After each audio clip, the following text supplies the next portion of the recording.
Halo semuanya, kembali lagi di channel Agandris. Pada video kali ini kita akan membahas tentang jaringan saraf tier 1 metode delta rule.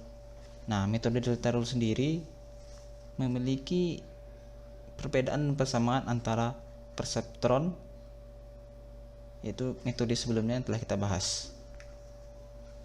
Nah, persamaannya adalah kedua metode ini sama-sama menggunakan alfa dan theta, dan juga sama-sama memiliki iterasi ataupun perulangan. Nah, perbedaannya sendiri dalam delta rule ini tidak ada bias. Dan juga dalam delta rule, iterasi akan dilakukan jika semua data delta J belum 0. Sebaliknya, jika semua data delta J 0, maka iterasi pun dihentikan. Dan juga pada delta rule ini, data baru dicari tanpa syarat, sedangkan pada metode sebelumnya yaitu yang metode perseptron menggunakan syarat. Nah, adapun rule dalam delta rule adalah jika YinJ lebih besar dari theta, maka YJ sama dengan 1. Jika min theta lebih kecil sama dengan YinJ lebih kecil sama dengan theta, maka YJ sama dengan 0. Jika YinJ lebih kecil min theta, maka YJ sama dengan min 1. Nah, mungkin segitu dulu penjelasannya. Kita langsung aja ke contoh kasus ya. Di sini saya sudah punya contoh soalnya dengan 4 data. Dan ini X1, X2 untuk masing-masing data dan target. Lalu ada W11, W21, alfa dan tetanya. Nah, setelah kita ketahui kan W11 dan W21, langsung masukkan saja ke data satunya. TJ ini kita salin dari sini, taruh sini. Nah, setelah itu yang kita lakukan adalah membuat tabelnya, tabel ini, menentukan data akhir. Untuk menentukan data akhir sendiri kita harus membuat tabelnya terlebih dahulu ya, masih sama seperti perseptron. Nah, jika teman-teman ingin lebih memahami delta rule, alangkah baiknya teman-teman membaca juga tentang metode perseptron yang saya sediakan linknya di bawah ya. Nah, selanjutnya setelah kita buat tabel seperti ini, maka kita mencari untuk data ke-1, yang dimana YinJ sama dengan X1. YinJ ini adalah variabel sementara ya untuk menentukan YJ. Jadi sebelum mencari YJ kita harus cari YinJ nya dulu untuk dibandingkan dalam rule-nya nanti. Nah, langsung saja kita cari X1, masukkan X1 untuk data ke-1-nya adalah 0 dikali W11 lama, W11 lamanya adalah 0,3 ditambah X2, X2 nya adalah 0 dikali W21 lama adalah 0,5, maka didapatilah hasilnya adalah 0.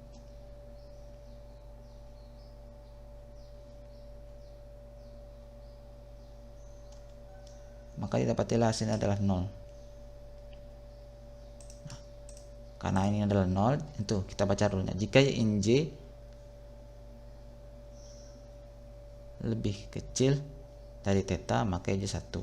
Nah, jika min theta lebih kecil sama dengan YinJ lebih kecil sama dengan theta, maka YJ sama dengan 0. Nah, ini sesuai karena dia 0. Karena dia berada di antara kedua itu. Jadi dia di antara min 0,4. Dia lebih besar pada min 0,4 tapi lebih kecil daripada 0,4. Nah, disitulah kita tentukan YJ-nya adalah 0. Nah, setelah kita dapatkan YJ-nya, kita isi kolom outputnya ya, 0. Nah, langkah selanjutnya adalah mencari delta J. Nah, untuk mencari delta J sendiri itu menggunakan rumus TJ dikurang YJ. Nih, TJ dikurang YJ berarti 0 dikurang 0, maka hasilnya 0. Langsung saja kita isi 0. Nah, pada metode sebelumnya untuk mencari data baru ini, jika TJ sama dengan YJ, maka kita nggak perlu lagi mencari data baru ya. Kita bisa menggunakan data lama. Tapi pada metode delta rule aturan itu telah dihilangkan, jadi tanpa syarat, jadi kita harus tetap mencari pada data-data lainnya. Nah, untuk mencarinya pertama kita cari dulu W11 baru. Untuk mencari W11 baru kita masukkan W11 lamanya 0,3 ditambah alfanya adalah 0,2 dikali X1 untuk data 1 adalah 0 dikali delta J nya adalah 0. Maka dapatlah hasilnya adalah 0,3. Kita isi di sini 0,3. Oke. Lalu kita cari W21 nya. Yang untuk yang baru ya, W21 nya masukkan W21 lamanya 0,5 ditambah 0,2 dikali 0 dikali 0. Maka hasilnya adalah 0,5. Kita langsung buat juga 0,5. Nah, untuk langkah ini sudah selesai untuk data satunya. Mari kita ulangi cara sebelumnya pada data kedua. Nah, setelah kita dapat data ke satu ini,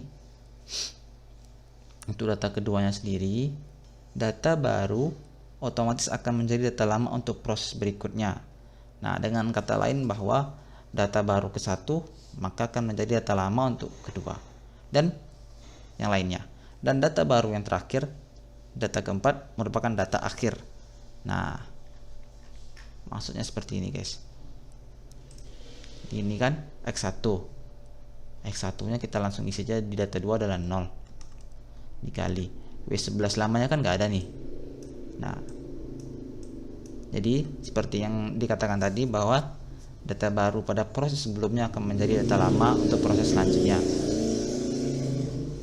Nah, data barunya kita copy aja, dia akan menjadi data lama. Nah, kan sini kita sudah dapat W11 dan W21 lama untuk data 2. Langsung aja kita masukkan 0,3 ditambah X2 nya adalah 1 dikali 0,5.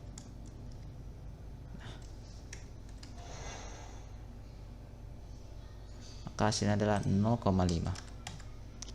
Nah, masih sama nih. Karena dia lebih besar, maka karena Y-nya 0,5, maka YJ-nya adalah 1. Kenapa 1? Karena 0,5 lebih besar pada 0,4 sesuai dengan rule-nya tadi. Selanjutnya nyari delta J. Masih sama caranya.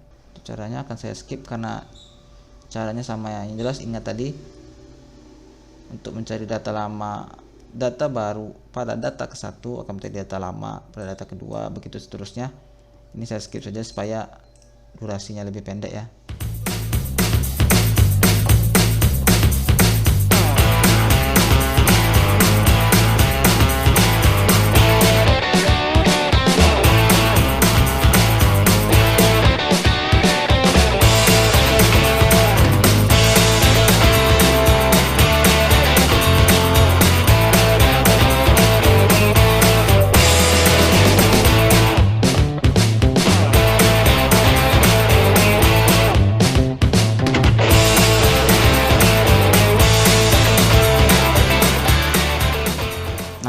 Selesai nih, kita sudah selesai ya, dapatkan semua datanya.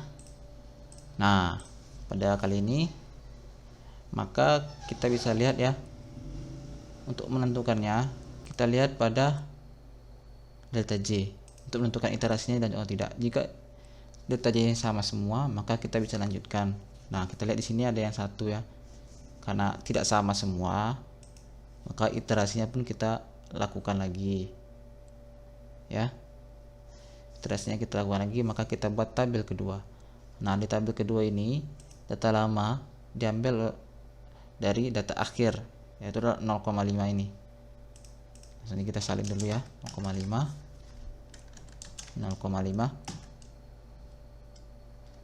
TJ nya sama, salin aja. Oke, terus Ya itu aja. Untuk caranya masih sama seperti sebelumnya, jadi saya skip aja.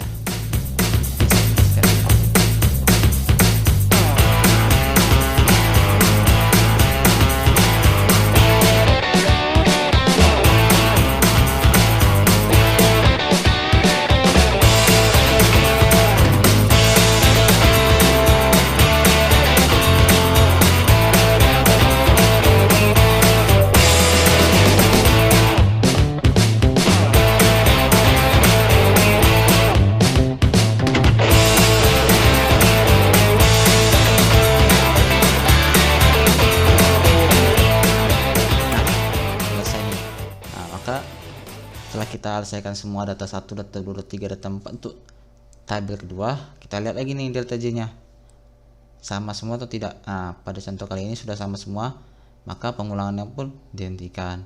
Nah, setelah dihentikan pengulangannya, yang kita lakukan yaitu adalah melakukan proses pengujian atau pembuktian. Caranya bagaimana? X1 dikali W11 akhir ditambah X2 dikali W21 akhir berikut, dan seperti itu terusnya. Maka hasil nanti YJ ini jika kita cari nanti, maka YJ nya akan dapat di sana nanti. Apakah sama dengan di tabel nanti? Oke, coba kita lihat ya. X1 nya kita masukkan saja. X1 nya adalah 0 dikali 0,5 ditambah 0 dikali 0,5. Itu adalah hasil YJ nya adalah 0. Maka YJ nya adalah 0. Nah, YJ 0 dan TJ data ke-1 sama dengan 0. Berarti YJ sama dengan TJ, sehingga disimpulkan bahwa data ke-1 terbukti atau sama dengan target. Nah, yang lainnya juga sama caranya ya. Ini saya skip dulu untuk pengerjaannya.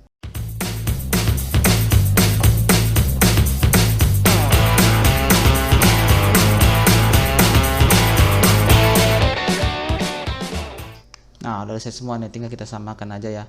YJ nya sama dengan 0, lihat 0 data ke-1, data kedua YJ nya sama 1 sama, data ketiga YJ nya 1 sama, data keempat YJ nya 1 sama. Nah, setelah itu semua maka sudah disimpulkan bahwa yang kita cari ini sudah betul ya jawabannya.